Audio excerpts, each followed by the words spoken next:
ಕೆಲವು ಶಾಸಕರು 100 ಕೋಟಿ ರೂಪಾಯಿ ಆಫರ್ ಮಾಡ್ತಾರೆ. ನಿಮ್ ಕೆಲವು ಶಾಸಕರು ಬಿಜೆಪಿ ಅವರು ಕೊಡ್ತಿದ್ದಾರೆ, ಅದು ನಿಜನಾ ಸರ್? 100 ಕೋಟಿ ಕರ್ಕೊಂಡು ಆಪರೇಷನ್ ಮಾಡ್ತಿದ್ದಾರೆ. ಈಗ ರವಿ ಗಣಿಗ ಅವರು ಹೇಳಿದ್ದಾರೆ, ಅವ್ರು ನನ್ನ ಜೊತೆಲೂ ಕೂಡ ನಿಜ ಅಂತ ಹೇಳಿದಾರಪ್ಪ, ಹೇಳಿರೋದು ನಿಜ ಅಂತ.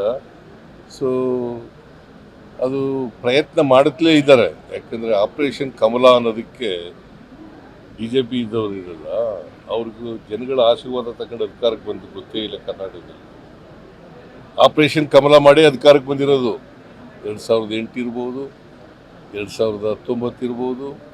ಯಾವಾಗಲೂ ಕೂಡ ಆಪರೇಷನ್ ಕಮಲ ಮಾಡಿ ಅಧಿಕಾರಕ್ಕೆ ಬಂದಿದೆ. ಯಾವಾಗ ಅವ್ರಿಗೆ ಮೆಜಾರಿಟಿ ಬಂದಿತ್ತು? ಎಲ್ಲ ಹಿಂಬಾಗಲಿಂದ ಬಂದಿತ್ತು. ಈಗಲೂ ಪ್ರಯತ್ನ ಮಾಡ್ತಾ ಇದ್ದಾರೆ, ಆದರೆ ನಾವು 136 ಜನ ಇದ್ದೀವಿ.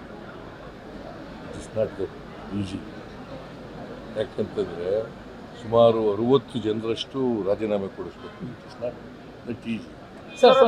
ಮತ್ತೆ ನಮ್ಮ MLA ಗಳು ಯಾರೂ ಕೂಡ ದುಡ್ಡಿನ ಆಸೆಗೆ ಬಲಿಯಾಗಲ್ಲ.